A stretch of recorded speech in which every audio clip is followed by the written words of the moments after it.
Hello everyone, this is शोभित अरमान। आज की इस वीडियो में हम बात करने वाले हैं नीट एग्जाम के बारे में। हमारे देश में अगर आपको डॉक्टर बनना है तो सिंगल मेडिकल एंट्रेंस एग्जाम है नीट एग्जाम।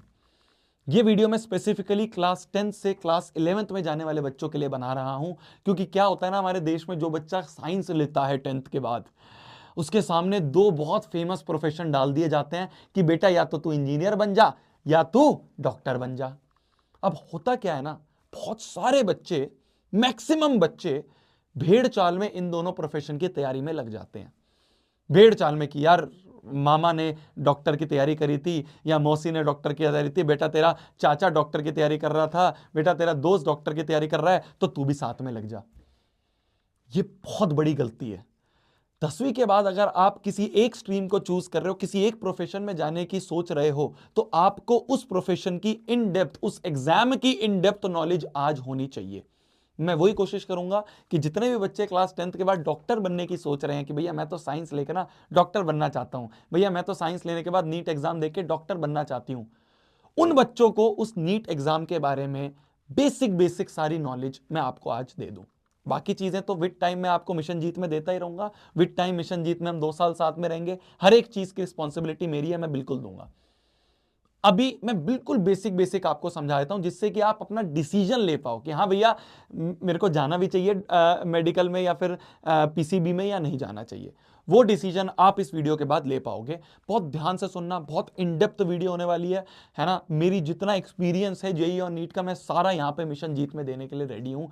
बस आपका फोकस चाहिए होगा। अगर आप नहीं हो सीरियस, कोई बात नहीं, वीडियो छोड़ के आप जा सकते हो, आप कोई और चीज देख सकते हो। अगर सीरियस हो तो ये 15 20 25 मिनट जितने की ये वीडियो बनेगी, इसको ध्यान से सुन लेना। बहुत सारे क्वेश्चंस हैं आप सभी के दिमाग में कि भैया क्या होता है आखिरकार ये नीट एग्जाम। मैक्सिमम बच्चों को नीट की तो फुल फॉर्म ही नहीं पता होगी। कोई बात नहीं, कोई इतनी गलत गलत कुछ नहीं है, सब चीज पता चल जाएगी, विद टाइम पता चल जाएगी। मैं खड़ा हूं तेरे साथ, शोभित निर्वाण तेरे साथ खड़ा है, ठीक है। व्हाट इज नीट एग्जाम भैया? सिलेबस क्या होता है नीट एग्जाम का? पेपर का पैटर्न क्या होता है भैया? कौन कौन से सब्जेक्ट हमें चूज करने पड़ेंगे भैया? रैंक कैसे होती है? मैंने सुना है भैया रैंक के बेसिस पे कॉलेज मिलता है, तो भैया क्या रैंक होती हैं, क्या कॉलेजेस मिलते हैं उनके बेसिस पे? मेडिकल कॉलेजेस, कुछ भैया गवर्नमेंट मेडिकल कॉलेजेस है, वो भी मैंने सुना है। ये सारे डाउट मैं क्लियर करूंगा। अच्छा भैया मैं क्लास 10th का हूं, मैं क्लास 10th की हूं, 10th के बाद नीट एग्जाम की तैयारी कैसे होगी, वो रोड मैप भी थोड़ा सा बता देना भैया। ये सारी चीजें बताने के लिए आज इस वीडियो में मैं तुम्हारे सामने आ गया हूं। सबसे पहली चीज समझते हैं, बिल्कुल बेसिक सी तुम्हारे सामने मैं जर्नी रखता हूं, ठीक है। नीट एग्जाम होता क्या है? सबसे पहली चीज तो NEET exam, NEET, NEET, national eligibility cum entrance test. कुछ सालों पहले तक बहुत अलग अलग एग्जाम होते थे कि भाई क्या कहते हैं, जिपमर ने अपना अलग एग्जाम ले लिया, एम्स अपना अलग एग्जाम ले रहा है, AIPMT नाम से भी एग्जाम होता था। अब क्या करा सरकार ने, कहा कि भाई सिर्फ एक एग्जाम, नीट एग्जाम से सारे मेडिकल कॉलेजेस में आपको एडमिशन मिल जाएगा। मैक्सिमम सारे मेडिकल कॉलेजेस में आपको नीट एग्जाम के थ्रू एडमिशन मिल जाएगा। तो आप क्या करते हो? नीट का एग्जाम देते हो, ठीक है। ध्यान से सुनना, मैं बिल्कुल लेमैन भाषा में समझा रहा हूं, बाकी मैं इन डेप्थ आपको पूरी वीडियो के दौरान बताता रहूंगा। बिल्कुल लेमैन भाषा में समझा रहा हूं कि अच्छा ऐसा ऐसा होता है। तो आपने क्या करा? आपने नीट का एग्जाम दिया। आपने जब नीट का एग्जाम दिया, जैसे मान लो आप, एलिजिबिलिटी होती है, एलिजिबिलिटी अपर लिमिट कुछ नहीं है, आगे आप कितने सालों तक दे सकते हो नीट का एग्जाम। लोअर लिमिट है कि हाँ भाई 17 साल का अगर बच्चा है तो 17 साल के ऊपर वाले बच्चे, या 17 से साल के ऊपर के वाले बच्चे नीट एग्जाम दे सकते हैं। तो आपने नीट का एग्जाम दिया। नीट का एग्जाम देने के बाद 720 नंबर का एग्जाम होता है, तो 720 नंबर में से आपका कुछ स्कोर आया, 720 में से आपका कुछ स्कोर आया। उस स्कोर के बेसिस पे रैंक निकलती है। उस स्कोर के बेसिस पे, इस स्कोर के बेसिस पे, इस स्कोर के बेसिस पे आपकी रैंक निकलती है। भाई जिसने सबसे ज्यादा स्कोर करा उसकी रैंक 1, AIR 1 आ गई। उससे कम वाले का रैंक 2। बहुत लेमैन भाषा में समझा रहा हूं, ध्यान से सुनते रहना, इन डेप्थ सब समझ में आएगा। उससे कम वाले की rank 3, rank 4 and so on up to, जितने बच्चे अपीयर करते हैं उतनी रैंक बन जाती है। जैसे 2025 में लास्ट ईयर करीब 22 लाख बच्चों ने नीट का एग्जाम दिया था, 22 लाख बच्चों ने नीट का एग्जाम दिया था। तो ऐसे ही 1 से लेके 22 लाख तक रैंक बन जाती है, ठीक है। जितने नंबर जिस बच्चे के आएंगे उस हिसाब से उसकी रैंक बन जाएगी, ठीक है। अब क्या होता है, इन 22 लाख में से करीब करीब 12 लाख बच्चों ने नीट का एग्जाम क्वालिफाई करा था। ध्यान से सुनना, क्वालिफाई करने का मतलब नहीं है कि आपको कॉलेज मिल रहा है, ध्यान से सुनते रहना। 12 लाख बच्चे नीट एग्जाम में क्वालिफाई कर गए थे। ठीक है, हमारे देश में एमबीबीएस की जो सीट है इस समय वो करीब 1.5 लाख है, रफली एक 30 से 1.5 लाख के अराउंड एमबीबीएस की सीट्स है। कितनी? मान लो अप्रोक्सीमेटली 1.4 लाख बोल ले, एमबीबीएस की सीट है।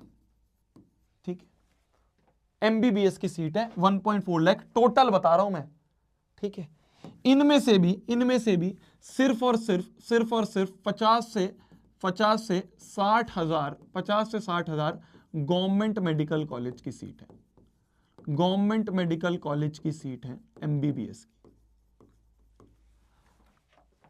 तो 22 लाख बच्चे बैठे, उन 22 में से 12 लाख तो क्वालिफाई करें, क्या नीट का एग्जाम क्वालिफाई करें, उनमें से 1.5 लाख के अराउंड बच्चों को एमबीबीएस में एडमिशन मिल जाता है।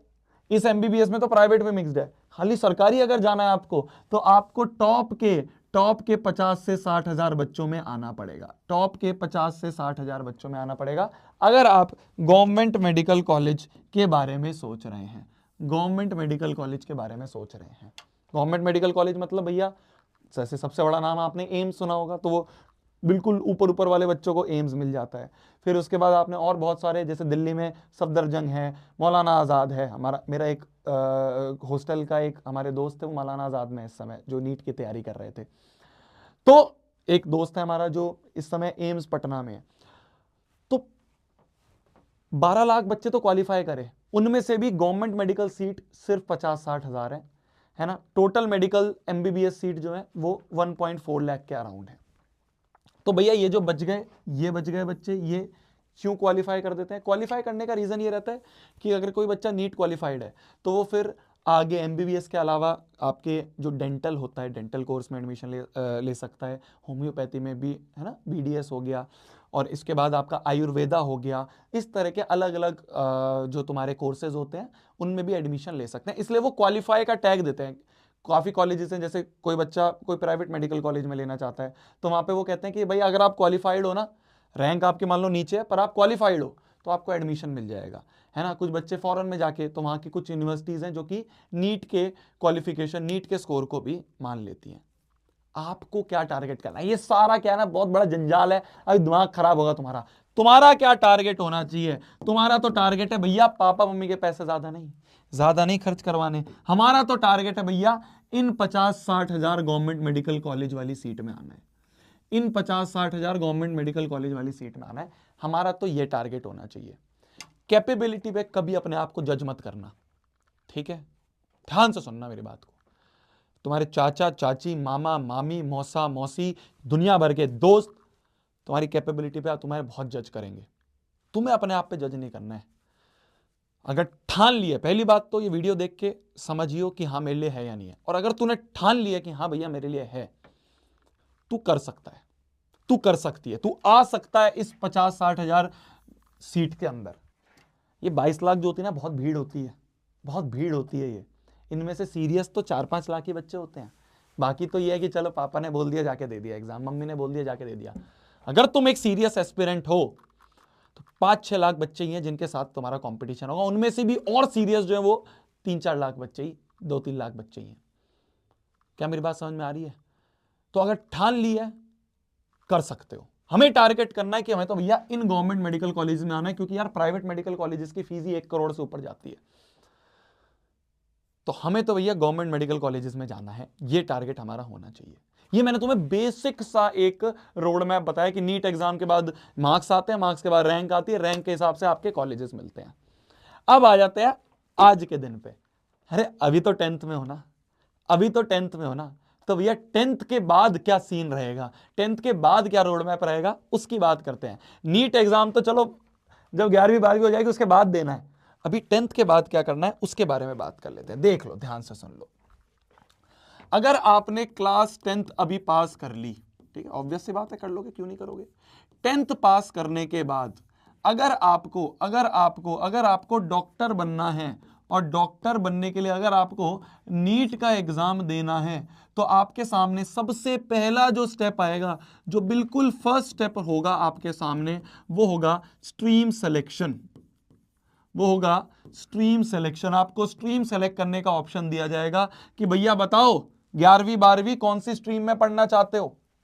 तो अगर आप नीट का एग्जाम देना चाहते हो तो 11वीं 12वीं में आपको कौन कौन से सब्जेक्ट लेने हैं? आपको फिजिक्स लेना है, आपको केमिस्ट्री लेना है, बायोलॉजी लेना है, एक आपकी इंग्लिश हो गई, और एक और 5th सब्जेक्ट हो सकता है मैथ्स। मत ले लेना गलती से भी।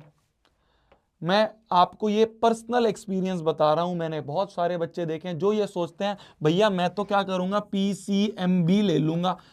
ध्यान से सुन लो, 10th और 11th को कंपेयर मत करना कि भैया जैसे 10th निकाल देती वैसे ही 11th निकाल दूंगा, वैसे ही 11th निकाल दूंगी। नहीं, मैथ्स अपने आप में एक बहुत बड़ा सब्जेक्ट है, बायो अपने आप में एक बहुत विशाल सब्जेक्ट है। दो नाव पे पैर रखोगे तो गिरोगे। ये मेरे को एज अ बड़ा भाई, मैं तुम्हें ज्यादा एक्सप्लेनेशन नहीं दूंगा। अगर शोभित भैया पे ट्रस्ट करते हो, अगर शोभित भैया पे विश्वास करते हो, थोड़ा सा भी मेरे को बड़ा भाई की तरह मानते हो, गलती से भी PCMB में मत भाग जाना। एक तरफ जाओ, या तो PCM में जाओ या PCB में जाओ, एक तरफ जाना है। दो नाव पे पैर नहीं रखने हैं। बहुत बड़ी बड़ी नाव है दोनों, गिर जाओगे, कुछ नहीं कर पाओगे। जो ये सोचते हैं ना, मैं फिर बोल रहा हूं, मतलब ऐसा एक्सपेक्ट क्या कहते हैं उसे, एक्सेप्शन होंगे 1-2% बच्चे कुछ कि दोनों कर लेंगे। मैक्सिमम केसेस में बहुत परेशान होते हैं बच्चे, बहुत होते हैं। मैं तुम्हें आज गारंटेड दे रहा हूं, जो ये बच्चे हैं ना होशियार वाले, जो PCMB में जाएंगे, 2-3 महीने बाद तुम देखोगे खुद परेशान होते हैं, यार भैया प्लीज मेरी स्ट्रीम चेंज कर दो, मैम प्लीज मेरी, सर प्लीज मेरा स्ट्रीम चेंज कर दो। देखोगे तुम, अभी लिख के ले लो, एक तरफ जाना। शोभित भैया की ये बात बिल्कुल लकीर में मान लो, ठीक है। इसका कोई एक्सप्लेनेशन नहीं दूंगा, बस समझ लो 3-4 महीने बाद जब तुम 11वीं में जाओगे, मिड 11वीं में, देखोगे बच्चे परेशान हो रहे हैं, तुम मेरे को आके थैंक यू कहोगे कि भैया थैंक यू, बचा लिया। मैं तो पता नहीं क्या सोच रहा था, मैं तो पता नहीं क्या सोच रही थी कि दोनों लेके ना JEE भी दे दूंगी, नीट भी दे दूंगा। एक पे जाना है, एक पे जाना है। तो आपको क्या करना है, आपको क्या करना है, एक और 5th सब्जेक्ट, जैसे कुछ बच्चे कंप्यूटर साइंस ले लेते हैं, है ना, कुछ बच्चे कंप्यूटर साइंस ले लेते हैं, कुछ बच्चे फिजिकल एजुकेशन ले लेते हैं, PED ले लेते हैं। मैंने फिजिकल एजुकेशन ली थी, ठीक, तो इजी रहती है थोड़ी सी। तो ये कुछ सब्जेक्ट्स हैं आपके जो कि आपको मैंडेटरी लेने पड़ रहेंगे, ठीक है। फिजिक्स, केमिस्ट्री, बायो तो आपकी सबसे मैंडेटरी सब्जेक्ट है, ठीक है। अब मैं थोड़ा सा तुम्हें ग्लिम्प्स देता हूं, थोड़ा सा मैं तुम्हें ग्लिम्प्स देता हूं, ध्यान से सुनना, ध्यान से सुनना। फिजिक्स, केमिस्ट्री, बायोलॉजी, 9th-10th में जो तुमने फिजिक्स पढ़ी थी उससे बहुत बड़ी फिजिक्स होने वाली है, बहुत बड़ी फिजिक्स होने वाली है। आप पढ़ोगे क्या स्पीड से गाड़ियां भागती हैं, है ना, किस एंगल पे रेन आती है ना, और एक बॉडी है जो ऊपर से रोल करती हुई आ रही है, एक डिस्क है जो ऊपर से रोल करती हुई आ रही है, उसकी स्पीड निकालो, उसका एंगल निकालो, बहुत सारी मैथमेटिक्स इन्वॉल्व होने वाली है उसमें। अब बच्चे का यही क्वेश्चन आता है कि भैया आप बोल तो रहे हो, आप बोल तो रहे हो कि मैथ्स मत लेना, पर भैया मैंने सुना है फिजिक्स में भी मैथ्स का यूज होता है। मैंने तो ये सुना है भैया फिजिक्स में भी मैथ्स का यूज होता है। तो भैया बिना मैथ्स लिए कैसे करेंगे? मैथ्स का बहुत बेसिक यूज होता है, ठीक है। एक चैप्टर होता है, हम भी तुम्हें करवाएंगे, मिशन जीत में भी तुम्हें करवाया जाएगा। एक चैप्टर होता है जिसे कहते हैं बेसिक मैथमेटिक्स। ध्यान से सुनना, बहुत इंपॉर्टेंट चीज बता रहा हूं, ये बच्चे नहीं समझ पाते हैं। बच्चे यही कॉन्ट्राडिक्शन, यही क्या कहते हैं पॉइंट देके मेरे को कहते हैं कि भैया इसलिए तो PCMB ली थी क्योंकि मैथ्स भी आती है फिजिक्स में। एक चैप्टर है बेसिक मैथमेटिक्स, 3-4 घंटे का चैप्टर है बस। मिशन जीत में करवाएंगे तुम्हें, तुम टेंशन मत लो। अगर तुमने खाली ये पढ़ लिया ना, तो इस बेसिक मैथमेटिक्स में वो सारी मैथमेटिक्स कवर हो जाएगी जो कि फिजिक्स में लगने वाली है। तो मतलब बस 3-4 घंटे की थोड़ी सी मैथमेटिक्स सीखनी है, वो मैथमेटिक्स हम तुम्हें सिखा देंगे, तुम फिजिक्स के लिए रेडी हो जाओगे। क्या मेरी बात समझ में आई? तो इसलिए मैथ्स अलग से नहीं लेनी, क्या करना है, बेसिक मैथमेटिक्स का जो लेक्चर पढ़ाया जाएगा मिशन जीत में वो पढ़ना है। क्लियर है? क्लियर है, ठीक है, कोई दिक्कत नहीं है, कोई परेशानी नहीं है, बहुत बढ़िया। तो फिजिक्स में हम इस तरह की चीजें पढ़ेंगे। इलेक्ट्रिसिटी तुमने पढ़ी है 12th में, तुम वैसे ही एक इलेक्ट्रिसिटी का थोड़ा सा बड़ा रूप पढ़ोगे, है ना। आपने वो पढ़ा है कॉनकेव कॉन्वेक्स मिरर पढ़ा है ना, वो थोड़ा सा और एडवांस लेवल का पढ़ोगे, है ना। आप क्या कहते हैं स्ट्रिंग के बारे में पढ़ोगे, आप पानी के बारे में पढ़ोगे, है ना। उसके अंदर भी अलग अलग चीजें, बहुत सारी चीजें हैं जो कि आप पढ़ रहे, गैसेस के बारे में पढ़ रहे, तो ये सारी चीजें हैं जो कि आप पढ़ रहे होगे। क्लियर है जी, क्लियर है। ये हो गया फिजिक्स के बाद। मैं तुम्हें जस्ट थोड़ा सा ऐसे ओवरव्यू दे रहा हूं बेसिक बेसिक कि क्या क्या तुम पढ़ने वाले हो। अब अगर मैं बात करूं तुम्हारे केमिस्ट्री की, तो केमिस्ट्री क्या क्या है ना, 3 पार्ट हो जाते हैं। केमिस्ट्री 3 भागों में डिवाइड हो जाती है। एक भाग होता है ऑर्गेनिक केमिस्ट्री, एक भाग होता है फिजिकल केमिस्ट्री, और एक भाग होता है इनऑर्गेनिक केमिस्ट्री। एक ऑर्गेनिक, एक इनऑर्गेनिक और एक फिजिकल, ठीक है। ऑर्गेनिक केमिस्ट्री क्या हो गया? ऑर्गेनिक केमिस्ट्री हो गया जो केमिकल रिएक्शंस पढ़ते हो तुम, है ना। सबसे पहले चैप्टर 10th में पढ़ा था ना, केमिकल रिएक्शन इक्वेशन पढ़ रहे होगे अभी तुम एग्जाम के लिए। उन्हीं की बहुत सारी इक्वेशंस पढ़ने वाले हैं, है ना। ऐसी बहुत सारी रिएक्शंस पढ़ेंगे। ये होती हैं रिएक्शंस जो होती हैं सारी, वो ऑर्गेनिक में पढ़ाई जाती है। जस्ट ओवरव्यू दे रहा हूं। फिजिकल में मोल कॉन्सेप्ट, 9th में पढ़ा था मोल कॉन्सेप्ट। मोल कॉन्सेप्ट को ही अपन बहुत आगे तक पढ़ रहे होंगे, मतलब 2 साल अपन मोल कॉन्सेप्ट के आगे आगे आगे आगे करके बहुत सारी चीजें पढ़ेंगे। थोड़ा बहुत इसमें कैलकुलेशंस इन्वॉल्व होती है, वो कैलकुलेशंस भी यहाँ पे कवर हो जाएंगी, कोई टेंशन लेने की जरूरत नहीं है। इनऑर्गेनिक केमिस्ट्री की अगर बात करें तो इनऑर्गेनिक केमिस्ट्री में हम पढ़ते हैं पीरियोडिक टेबल के बारे में। पीरियोडिक टेबल के जो एलिमेंट्स है ना, उनके बारे में हम इनऑर्गेनिक केमिस्ट्री में पढ़ते हैं। क्लियर है, बहुत बढ़िया। अब आ जाते हैं बायोलॉजी में। बायोलॉजी भी जो है, बायोलॉजी भी आपकी 2 पार्ट में डिवाइड हो जाती है। एक होती है आपकी जूलॉजी और एक होती है आपकी बॉटनी, ठीक है।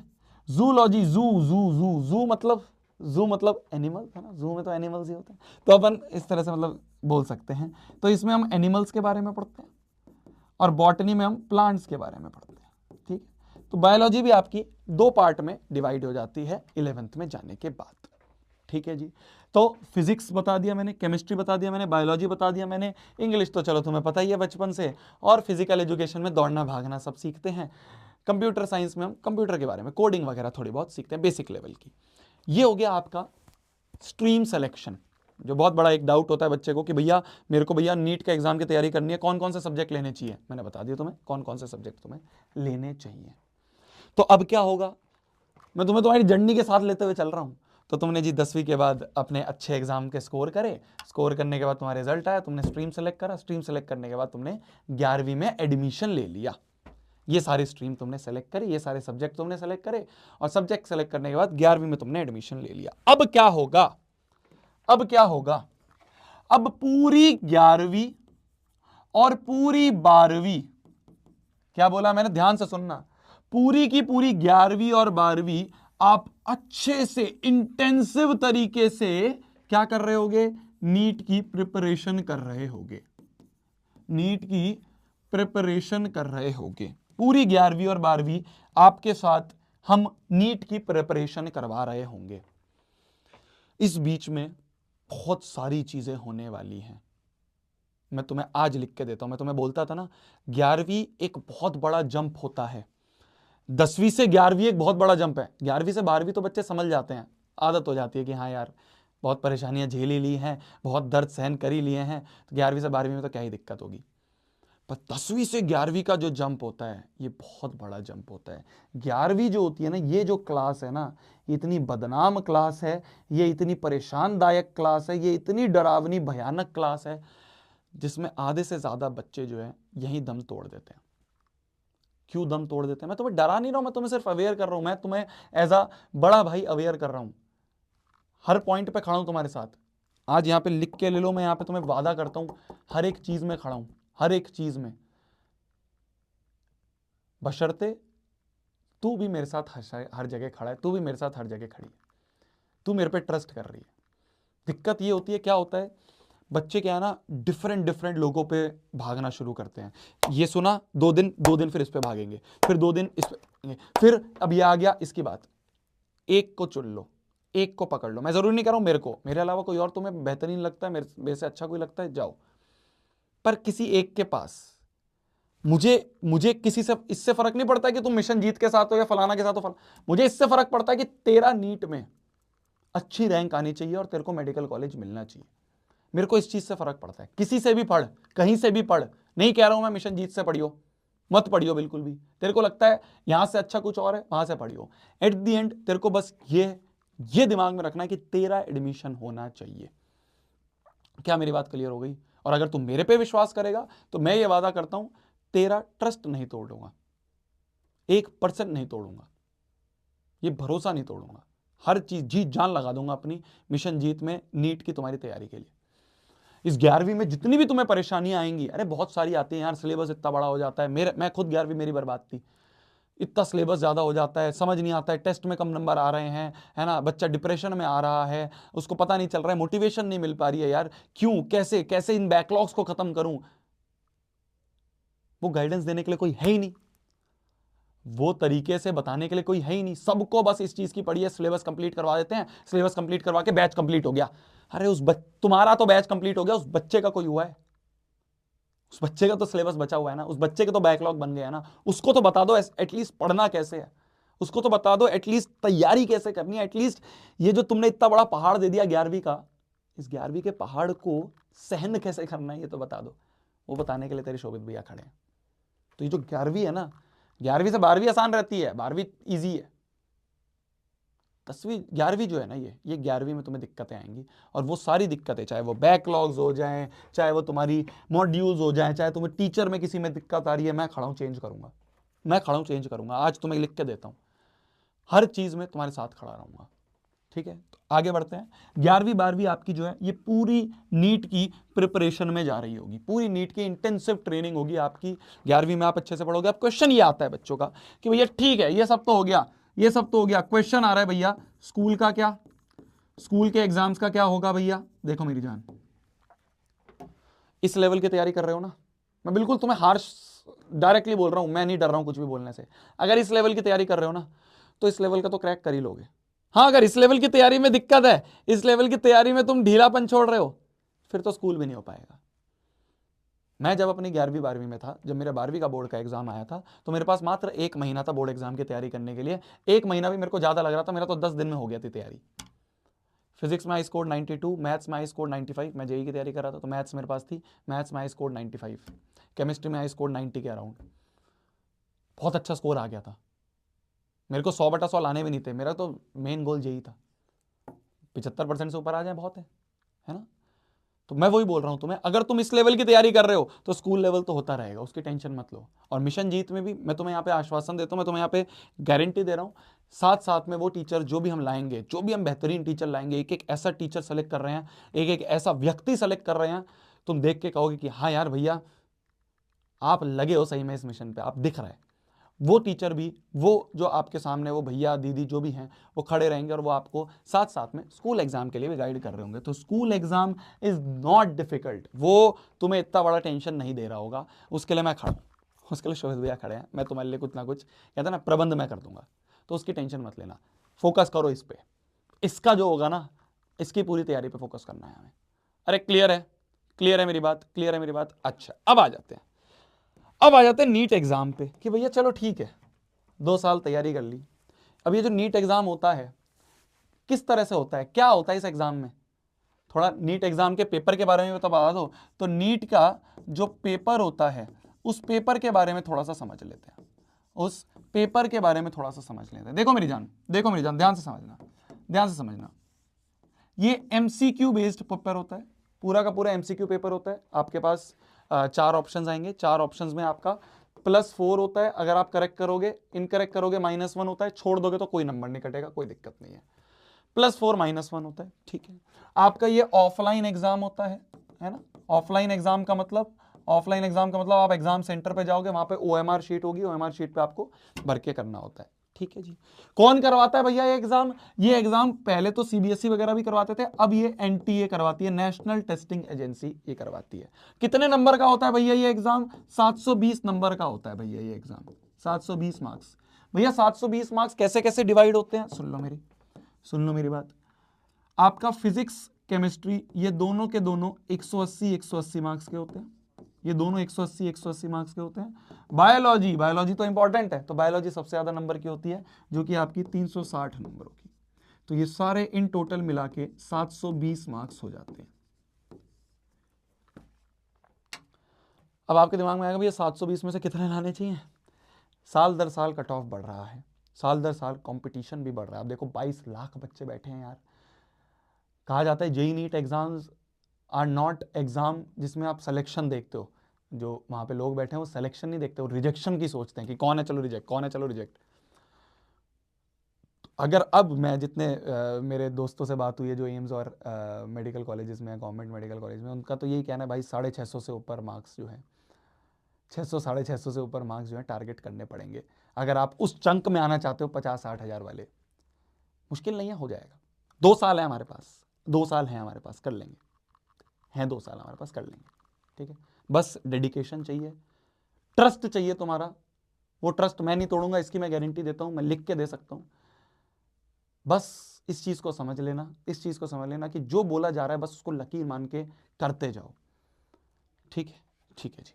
तो ये हो गया आपका मार्क्स का डिस्ट्रीब्यूशन, मैंने तुम्हें बता दिया। भैया कितने घंटे का एग्जाम होता है भैया? ये 3 घंटे का एग्जाम होता है मेरी जान। 3 घंटे आपको मिले जाते हैं, 3 घंटे में आपको ये पेपर सॉल्व करना होता है। ठीक है, कब होता है भैया? भाई जैसे तुम 12वीं हो जाती है, 12वीं के बाद ये मई में आपका एग्जाम होता है, मतलब डेट निकलती है, डेट के हिसाब से आपका एग्जाम होता है। उसके लिए एप्लीकेशन फॉर्म भरवाया जाता है, तो वो सब 12वीं के टाइम पे भरवाया जाएगा। अभी उसकी टेंशन नहीं लेनी है हमें। अभी तो हमें 10वीं के बाद जो हम स्ट्रीम सेलेक्ट कर रहे हैं, और स्ट्रीम सेलेक्ट करने के बाद 11वीं जो है, उस 11वीं की टेंशन लेनी है। मैं तुम्हें फिर बोल रहा हूं, ये सारी चीजें सेकेंडरी हैं। ये सारी की सारी चीजें जो मैं बता रहा हूं यहां पे, ये सारी की सारी चीजें सेकेंडरी चीजें हैं। इस पॉइंट पे अगर तुमसे कोई मेरे से कोई पूछे कि इस पॉइंट पे बच्चे को क्या फोकस करना चाहिए, सिर्फ और सिर्फ अगली जो 11वीं आ रही है ना, इस 11वीं पे फोकस करना है। इस 11th को अगर तुमने फोकस करके अच्छे से कर दिया ना, 1-2 साल है यार, ये सारी चीज़ें तो समझ जाएंगे। अभी तो ये तो बहुत बेसिक बेसिक चीज़ें बताई, इसमें भी बहुत बहुत डीप है ना। आपका बायोलॉजी भी, जोलॉजी और बॉटनी आ जाती है, उसका भी 180।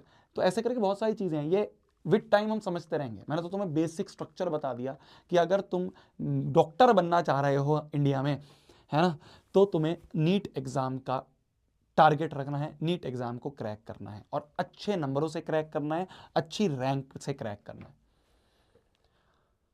मेरी तरफ से, मिशन जीत की तरफ से तुम्हें जो गाइडेंस चाहिए, जो चाहिए, तुम कमेंट सेक्शन में लिखो। मैं 24/7 खड़ा हूं तुम्हारे साथ। अब ये एक मिशन है, ठीक है। अब ये क्या है ना, जब तुमने देखा होगा जिस दिन हमने मिशन जीत का लॉन्च करा था, अब ये ईगो की बात है। अब क्या है ना, इन्होंने पर्सनल अटैक करा। मैं दिखाऊंगा कि कैसे बच्चों को बेस्ट से बेस्ट तैयारी कराई जाती है। मैं दिखाऊंगा कैसे बच्चों को हर एक प्रॉब्लम्स और ये गंदे कामों के अलावा नॉर्मल तरीके से भी एक अच्छा टीचर बन के भी पढ़ाया जा सकता है। ठीक है, जो चाहिए मेरे को कमेंट सेक्शन में बताओ। मैं हर चीज़ के लिए रेडी हूँ, मैं हर चीज़ करने के लिए तैयार हूँ, मैं अपना पूरा देने के लिए तैयार हूँ। जितना कमाया सारा लगाने के लिए हम तैयार हैं।